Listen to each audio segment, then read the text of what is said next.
a situation? Maybe, perhaps, maybe you're mad. Maybe you are furious, boiling mad about something that happened, whether it's with a business associate, maybe it's with a coworker or a peer. What do you do? What do you do? What do you do? Have you ever had that happen to you before?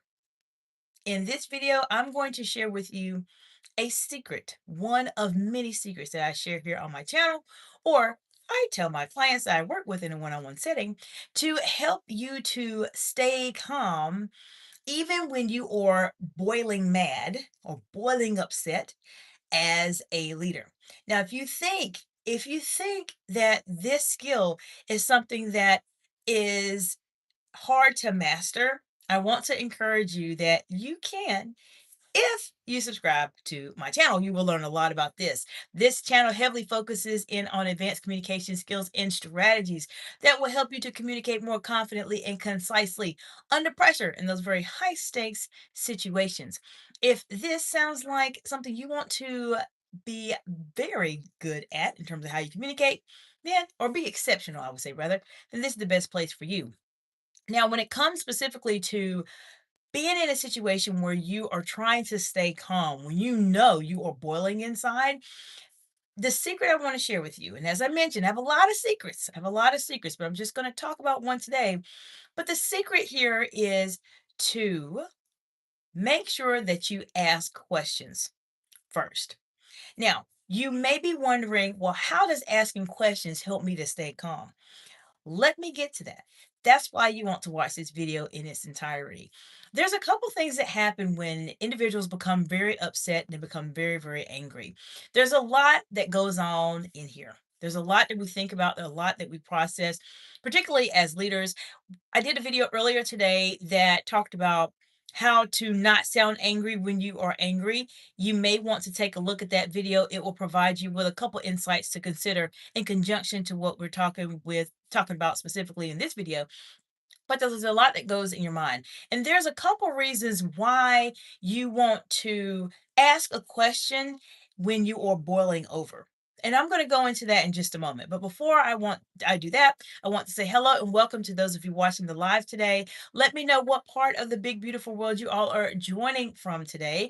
And have you ever been in a situation where you needed to stay calm when you were boiling over, mad, furious, angry inside? Put it in the comments below. Let's talk about it. As I mentioned, ask questions. That is my secret for you today. Ask questions when you are that mad and that upset. Let me explain to you how this secret will help you to navigate these situations when they come up. As I mentioned, a lot of people have a lot in their mind. They're really upset, they're frustrated, and sometimes when you become so angry, your mind just completely just shuts off and you can't process any information. You just go into your very primal state of how you want to react as it relates to what was said to you or how someone responded to you. Now, why asking the question can help you? Well, first, sometimes, unless you've been trained to communicate under pressure, it's hard for you to regulate those emotions when someone says something or does something to make you really upset.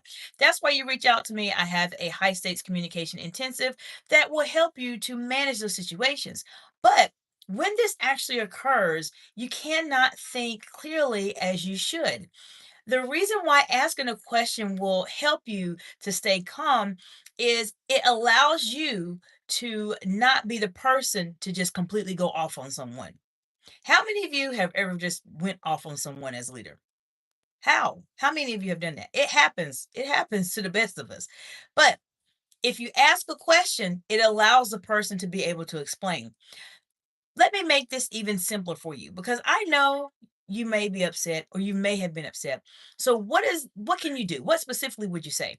I would say in this particular situation, if you are boiling mad, boiling hot, you're frustrated, you're angry, you can simply say this sentence to this person while you're mad and angry in your mind. You can say, "Can you please clarify what happened here?" That's it. You don't have to go into a lot more of a complex statement.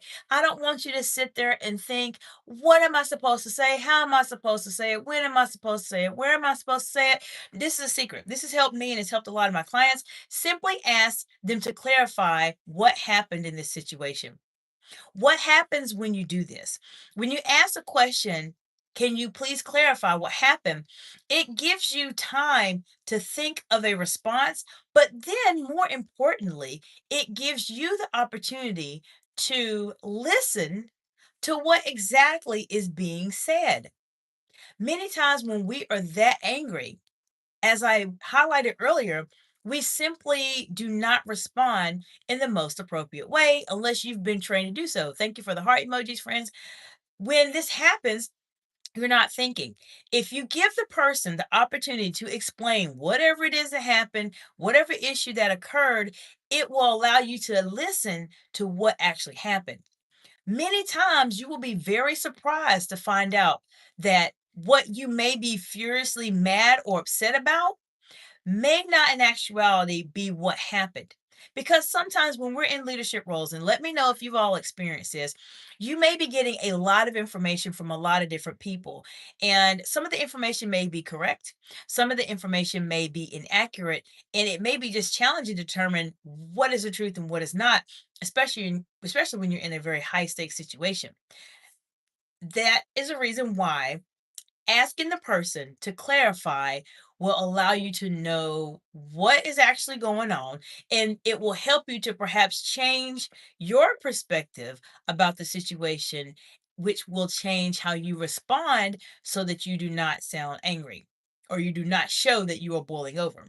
Now, let me know what part of the big, beautiful world you all are joining from today. And if you've ever been in a situation where you've been mad, upset, boiling over, and you wished that you knew how to stay calm, put it in the comments below. So I've shared with you my secret. This is a secret that will completely change how you view those very high stakes, high pressure situations. Ask a question. Asking a question not only buys you time, it gives you time to think and respond. If this is new to you, you should definitely take a look at my videos on my live tab or within my playlist that talk about thinking on your feet. This is one of the core pillars of thinking on your feet. If you've ever been in an interview setting, if you've ever been in a board meeting, if you've ever been in any kind of meeting, maybe you are doing a public speaking engagement, maybe you are answering questions, maybe you are a political official and you're responding to your constituents, it doesn't matter. Any situation that you are in, if you need time to think, buy yourself time. I talk about this at length here on the channel, but asking a question buys yourself time to think, but it also allows you to listen to where that person is coming from. Now, when you say, please clarify what happened in this situation or what happened here, you want to be very, very mindful of your tone of voice. Now, we touched on this a little bit earlier this morning when I had the video, the live, that talked about how to not sound angry when you are angry. Your tone of voice is going to be very important here. If you are communicating in your baseline, and for those of you who are maybe new to me or some of my amazing subscribers, the baseline is the way that you communicate on a day to day basis with everyone else. This is your conversational tone. Now, you have to understand what that is, because if you speak to someone and you ask them a question and you use the secret I'm sharing with you when you are boiling hot and mad and upset, you ask the question and you say, please clarify what happened here. If you say it with a straight attitude, please clarify what happened, or you slightly raise your voice, then guess what? That person is going to be upset. Thank you so much for the heart emojis. This is something that would be very, very helpful for you to keep in mind. Now, a ghost, I don't, what you're saying is really not appropriate. I'm just going to let you know right now that is very offensive. I know you may not mean it that way, but let me tell you something. When you are communicating with someone, especially on this channel, okay, well then, okay, let me clarify for those watching the replay. If that is what you're trying to say and you're trying to say it as a compliment, the way you're saying it is not a compliment. Let me clarify, because this is something I talk about on the channel. So Ghost, I'm gonna give you a moment to to retract that, because I know you said it means you're trying to say it's a compliment, but it doesn't come across that way. Okay, so this is what A Goes 518 said. Okay, this is exactly what this channel is about. This is high stakes, high pressure communication. What A Goes 518 said is, you seem like one of the good blacks. Okay, so I am African American, hands down. I'm African American. And if you say something like that, A Ghost, and the reason I'm talking about this specifically is because A Ghost said it's a compliment. However, A Ghost also said, how should I say it? So I'm going to explain to you why that doesn't sound completely appropriate and why it comes across as offensive in the event that you don't know. Before I do that, let me say hello to Nate Douglas 5682. And we got Ches, Man of Culture. Hello, Ches. How you doing, friend? Hope you're doing well today. Okay, so let me explain. A Ghost, when you say you seem like one of those good blacks, your statement, even though you may not be intending it to sound this way, your statement is basically saying that there are bad black people. That's what your statement is saying. It's basically there are bad black people. When you say you seem like you're one of the good blacks. Okay. Why that's offensive is because regardless of who people are, individuals are, doesn't matter your ethnicity, your religion, or etc. There are good people and there are people that may not do the right things or may be bad, so to speak. It's not the right way to say you seem like a good ethnicity, because it makes the implication that this particular ethnicity is bad. Does that make sense? I know you meant that as a compliment, and the reason I'm bringing this up is because you said you were trying to make it a compliment, but ultimately it comes across as offensive. And that's the reason why I'm mentioning it to you, because it may be something that you don't know. So you asked, how would you say it? Well, first of all, I wouldn't necessarily say something based off of someone's ethnicity. That is something that will automatically, A Goes 5118, put you on the offensive person list. You don't want to say that. If you feel that way, then that's the way that you feel. I don't think you should feel that way, but it doesn't seem like that's what you're trying to say. So you just don't comment on people's ethnicity, especially when it relates to being good or being not. You could say, you are you seem like a great YouTuber. You seem like a good YouTuber. Take the race out of it. A Goes 518. Take the race out of it. Don't necessarily say something to someone based off of their ethnicity. I don't know your ethnicity and I don't need to know your ethnicity. I don't really care what your ethnicity is, because this channel represents the world, the people that are here, and we're all from different places. Ethnicity does not matter to me. We are all humans, in my humble opinion. But you may want to say something differently. So don't necessarily say something about someone's ethnicity, even though you may be trying to say that it's a compliment. You don't want to say it in that way specifically. You could say, you seem like a good YouTuber, or you seem like a good content creator. Does that make sense? I hope you see what I'm trying to explain to you, and that's the reason why I was this close, A Ghost, to hiding you from my channel, because it came across as offensive, but then you followed up and said it's a compliment. And so I understand you asking, well, how should I say it? So I just gave you some insight in terms of how you should say that. If you want to categorize someone, you could say, you seem like a good person. Okay, you don't have to say you seem like one of the good blacks. You could say you seem like a good person. You could say you seem like a great YouTuber or a good YouTuber, or you seem like a good individual. There's other ways that you can group someone together outside of their ethnicity. You do not have to do that. And that's the reason why people get very upset when things like that are said. Think if someone said that to you based on your ethnicity, how would you feel? Sometimes we have to step back and think about, how would I feel if someone said that to me specifically? I hope that gives you some insight in terms of how to communicate. This is what this channel is about. I'm here to help you communicate more confidently and concisely under pressure. And when these situations happen where I need to provide you with some additional insight, especially for this case, this is what I'm here to do. I'm here to help you communicate in a way that does not put you in a situation where you are going to be completely thrown under the bus. Let me go back to the chat. All right, so we got Chaz, Man of Culture, says, hello, what if the person is not being cooperative slash complying is that when you stop trying to take a calm approach. Okay, so let's go into that. So actually, let me go into the chat really quickly. Hold on just a minute. Chaz, I'm gonna go into that in just a second because you're commenting too. So Chaz, a man of culture, also says what you said goes isn't necessarily bad on a personal level, but it is inappropriate slash offensive to an entire race. A Goes 518 says I wouldn't mind, but I apologize. Okay, so thank you, Chaz, man of culture. We are both basically A Ghost. We're both basically saying the same thing. There's different ways to categorize it, and as you mentioned, you just want to know how to say it. And so I mentioned how to say it. Ches mentioned how to say it. We're both here to help you understand that there's different ways, there's better ways for you to communicate. And that's the reason why people subscribe to this channel, because they want to communicate at a higher level. I guarantee you, A Ghost, if you turn things around and not necessarily say it that way specifically, and you do it in a different way, as I mentioned, the person, YouTuber, content creator, business owner, whatever the case may be, it will be okay, but don't put race into it. It comes across as offensive. So I appreciate you, Chaz, man of culture, as always, being supportive. And A Ghost, I hope that gives you some insight and appreciate the dialogue today, because many people will watch this video where they're watching their live, or they're watching the replay, or they be maybe watching it on a different platform. These are hard conversations that we have here on this channel, and I do it in a live format. And there's no other channels here on YouTube that do this. They don't, not necessarily with high stakes, high pressure communication, etc. Okay, let's go back to Chez's question. Ches, okay, let me go back to it again. What if the person is not being cooperative, complying? Is that when you stop trying to take a calm approach?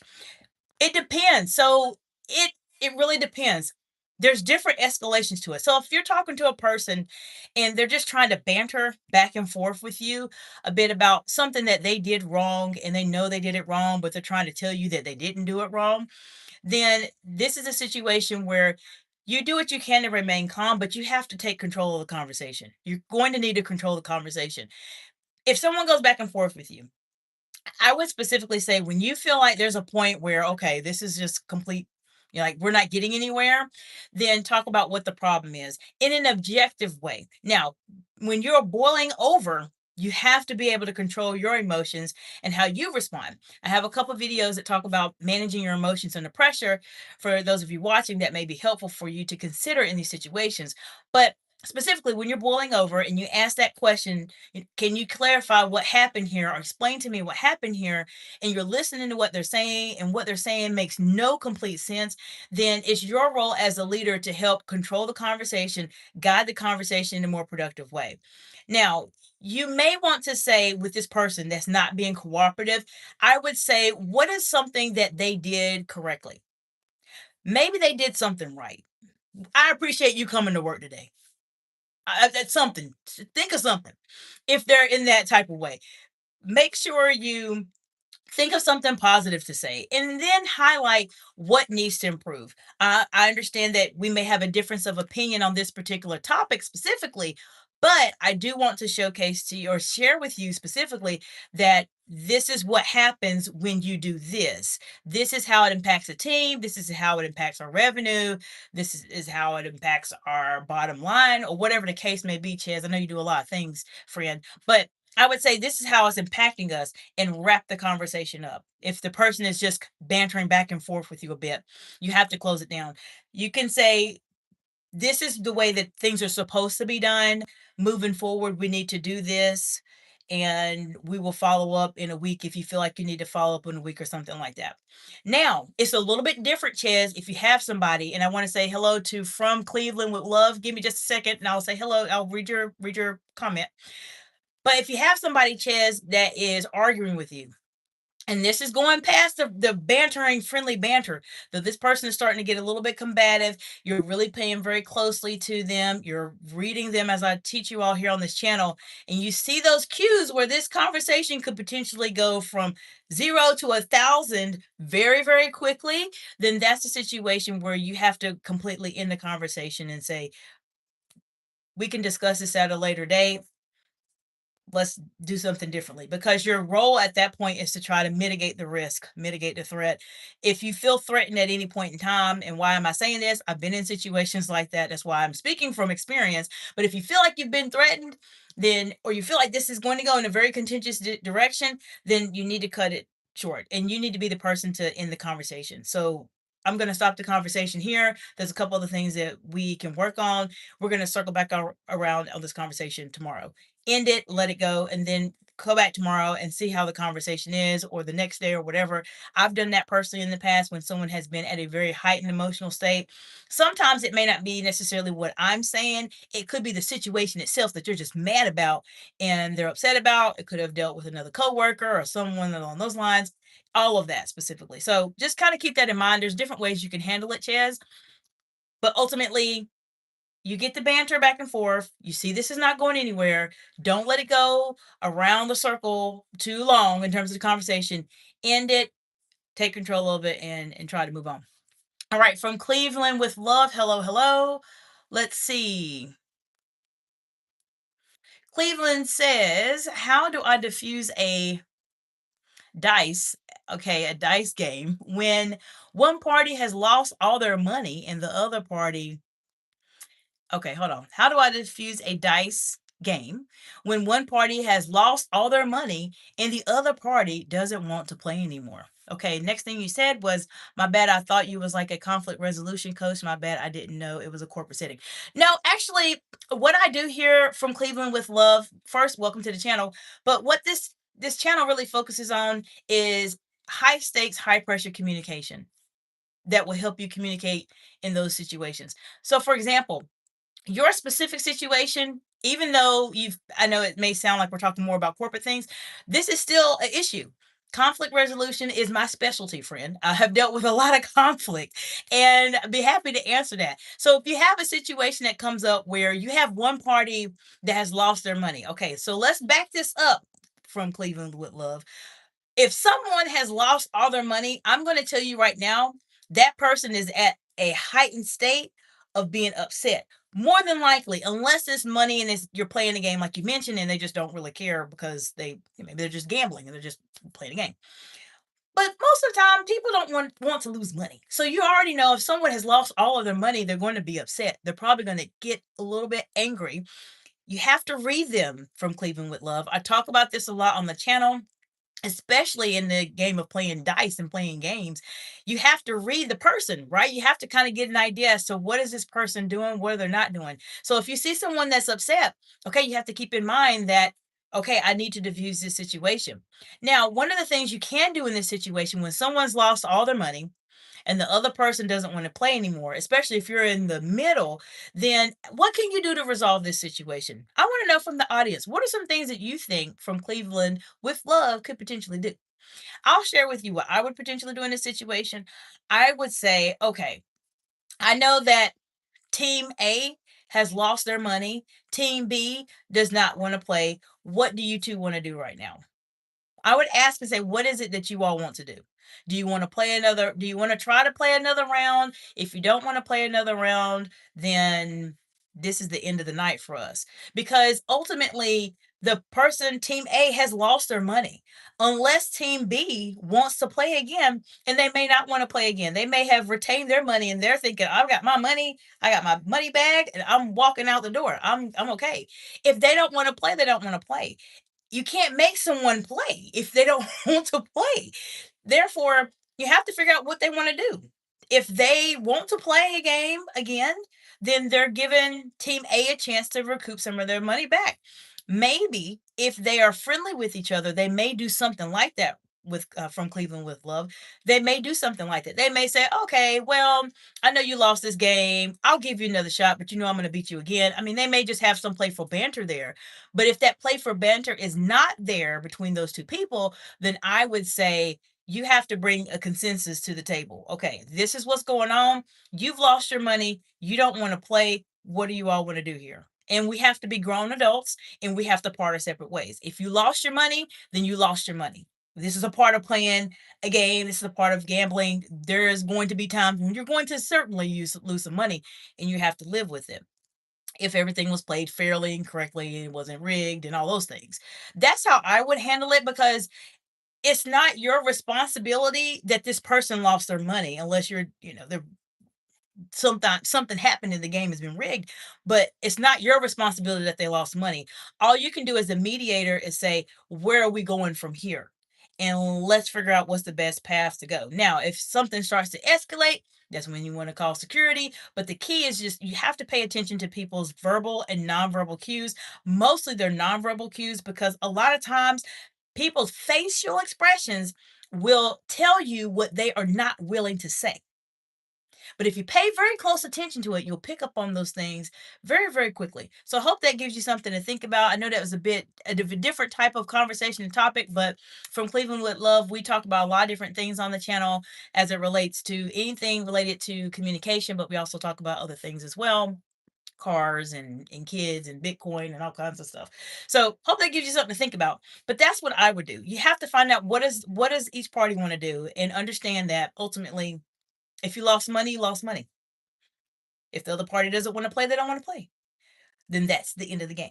But just make sure you know exactly how to mitigate it in case the situation starts to escalate a bit. That's when you need to get some support, security, and etc. So I hope that gives you something to think about. Now, as I mentioned specifically, sorry, my kids, for what I mentioned specifically, hold on just one moment. Give me just one moment. Let me see what's going on. Just a moment.